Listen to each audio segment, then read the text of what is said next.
एक आर्टिकल पर जो एवरेज कॉस्ट आती है वो 5K से 10,000 PKR तक आती है, और अगर वो कंटेंट रैंक ना करे दैट्स वेस्ट ऑफ मनी। तो इस वीडियो में आप सीखेंगे कि कैसे नया कंटेंट लिखे बगैर आप अपनी वेबसाइट की ट्रैफिक को डबल कर सकते हैं, यानी ओल्ड कंटेंट को इस काबिल बनाना है कि वो गूगल में रैंक करे ताकि आपको आपकी इन्वेस्टमेंट की बेहतरीन ROI मिल सके। सो टोटल 5 टिप्स इस वीडियो में शेयर करने जा रहा हूं, लेकिन जो लास्ट 2 टिप्स हैं these are the most important, और अगर आप वो 2 कर लें सिर्फ तो बाकी टिप्स को करने की भी जरूरत नहीं होगी। तो चलिए शुरू करते हैं। रिसेंटली मैंने अपने एक आर्टिकल को फर्स्ट पेज पर रैंक किया है, ये सेम टेक्निक्स अप्लाई करके। ये जो पेज आप देख रहे हैं काफी दिन से सर्च इंजन से गायब था, तो मैंने ये टिप्स अप्लाई की हैं, तो विद इन 24 आवर्स ये पेज फर्स्ट पेज पे रैंक कर रहा था। ओल्ड आर्टिकल्स को ऑप्टिमाइज करने का आपको सबसे बड़ा फायदा ये होगा कि आपके नए आर्टिकल्स की जो इन्वेस्टमेंट है वो सेव हो जाएगी, उसको आप किसी और जगह पे इन्वेस्ट कर सकते हैं। इसी तरह आपका जो नए आर्टिकल्स को अपडेट करने का, पब्लिश करने का, ऐड करने का टाइम लगेगा वो सेव होगा। इसी तरह बहुत सारे और आपको बेनिफिट्स मिल सकते हैं अगर आप जस्ट एग्जिस्टिंग आर्टिकल्स को थोड़ा सा टचअप कर लें और उनको दोबारा रिवाइव कर लें सर्च इंजन रैंकिंग में। तो सबसे पहला काम आपने ये करना है कि आपने अपने अंडर परफॉर्मिंग कंटेंट को फाइंड करना है और उसको आइडेंटिफाई करना है कि कौन से ऐसे पेजेस हैं जो अच्छा परफॉर्म नहीं कर रहे। मीन्स टू से कि उनकी जो रैंकिंग है वो या तो 3rd पेज या 4th पेज या कहीं और किसी नीचे वाले पेज पर है, या फिर उनके ऊपर ट्रैफिक बिल्कुल भी नहीं आ रही, या वो इंडेक्स नहीं है, या इस तरह के जो प्रॉब्लम्स हैं इसकी बेस पे आप इन आर्टिकल्स को फाइंड करेंगे। तो उसके लिए आपने वेब मास्टर में जाना है एंड देन आपने परफॉर्मेंस पे क्लिक करना है and then positions and then pages. तो यहाँ से जितने पेजेस की लिस्ट आपके सामने आ रही है ये सारे अंडर परफॉर्मिंग पेजेस हैं और इसकी लिस्ट आपने सेव कर लेनी है। तो जब आपने लिस्ट निकाल ली है उन पेजेस की जो आपकी वेबसाइट पर अच्छा परफॉर्म नहीं कर रहे, अब ये टाइम है कि आप उन पेजेस को इंप्रूव करें। तो टिप नंबर 1 आपने ये देखना है कि क्या आपने राइट कीवर्ड्स को टारगेट किया है। तो राइट कीवर्ड सिलेक्शन के लिए सबसे पहले हम कंपटीशन एनालिसिस करते हैं, जिसमें हम ये देखते हैं कि जो कीवर्ड हम चूज करने जा रहे हैं उसके अगेंस्ट कौन सी वेबसाइट्स हैं जो टॉप 5 टॉप 10 रिजल्ट्स में रैंक कर रही हैं। क्या उनकी अथॉरिटी हमसे ज्यादा है, क्या उनकी एज हमसे ज्यादा है, या जो कीवर्ड हम चूज कर रहे हैं क्या वो लॉन्ग टेल है या शॉर्ट टेल कीवर्ड है। जितना कीवर्ड स्मॉल या शॉर्ट होगा उसके ऊपर आपके रैंक होने के चांसेस उतने ही कम होंगे, और उसके ऊपर आने वाली जो ट्रैफिक होगी उसका आपको फायदा कम होगा compared with a long tail keyword, क्योंकि लॉन्ग टेल कीवर्ड वाले जो यूजर्स होते हैं उनको अपनी प्रॉब्लम का पता होता है, जैसे कि आप ये स्क्रीन पे देख सकते हैं। इसी तरह आपने सर्च इंटेंट को देखना होता है। यूजुअली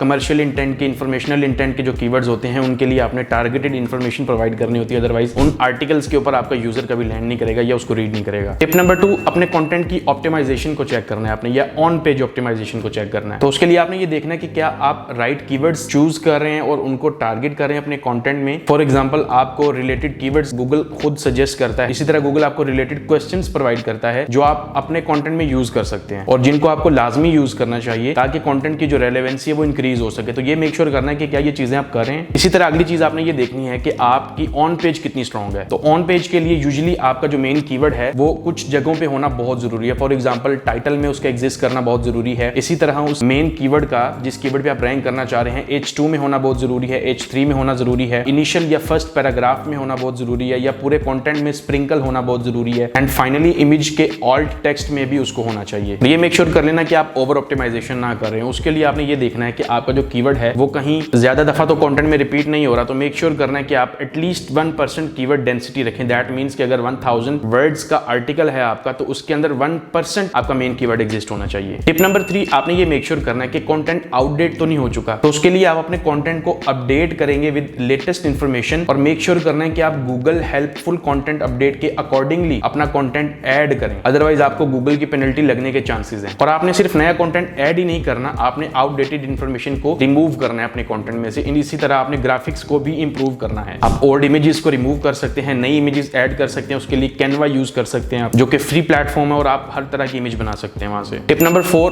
कंटेंट ह्यूमन रिटन होना चाहिए। ऑल्दो मार्केट में कोई अभी ऐसा टूल नहीं है जो एआई कंटेंट को डिटेक्ट कर सके 100% करेक्टली, बट आप कंटेंट को खुद रीड करें, वेरीफाई करें जो फैक्ट्स और फिगर्स शेयर किए गए हैं आर्टिकल के अंदर क्या वो करेक्ट हैं। आजकल क्योंकि एआई राइटर्स ट्रेंडिंग में है तो हो सकता है कि आपके राइटर ने कोई एआई टूल यूज कर लिया। For example recently chat GPT-3 के नाम से एक जो टूल इन्वेंट हुआ है उसने इंटरनेट को पागल कर दिया। आप रिजल्ट्स भी देख सकते हैं उसके। It's a game changer for many people. And finally ये मेक श्योर करना है कि आपका जो कंटेंट है वो यूजर की प्रॉब्लम को सॉल्व कर रहा हो, और ये मेक श्योर कर लीजिएगा कि जो सेंटेंसेस और जो पैराग्राफ्स हैं वो इस तरह से आप उसको फॉर्मेट करें कि यूजर इजीली डाइजेस्ट कर सके उनको। बड़े बड़े पैराग्राफ्स या बड़े बड़े सेंटेंसेस से अवॉइड करना रखना है आपने। टिप नंबर 5, अपनी वेबसाइट के टेक्निकल इश्यूज पे लाजमी नजर रखें। तो पहले तो आपने ये मेक श्योर कर लेना कि आपका पेज गूगल में इंडेक्स है या नहीं है। देन आप अपना साइट मैप वेबमास्टर में सबमिट कराएं ताकि गूगल इजीली क्रॉल कर सके आपके वेबसाइट के पेजेस को। इसी तरह अगर पेज रिस्पॉन्सिव नहीं है, मोबाइल फ्रेंडली नहीं है, तो आपको रैंकिंग में प्रॉब्लम्स फेस करना पड़ेंगी। या फिर अगर पेज स्पीड जो है वो बहुत ही ज्यादा लो है, यानी कि पेज को लोड होने में ज्यादा टाइम लग जाता है, तो यूजर कभी भी उस पेज के ऊपर स्टे नहीं करेगा। और इसी तरह गूगल का जो क्रॉलर होगा वो भी वहां से ये डाटा लेके जाएगा कि ये पेज बहुत स्लो है। और आपको ये पता होना चाहिए कि गूगल पेज स्पीड एक रैंकिंग फैक्टर है। और मैं ऑलरेडी इसके ऊपर एक केस स्टडी कर चुका हूं कि मेरी वेबसाइट किस तरह सिर्फ स्पीड की वजह से मेरी हाफ ट्रैफिक लूज हो गई थी, जिसको मैंने बाद में रिकवर कर लिया था।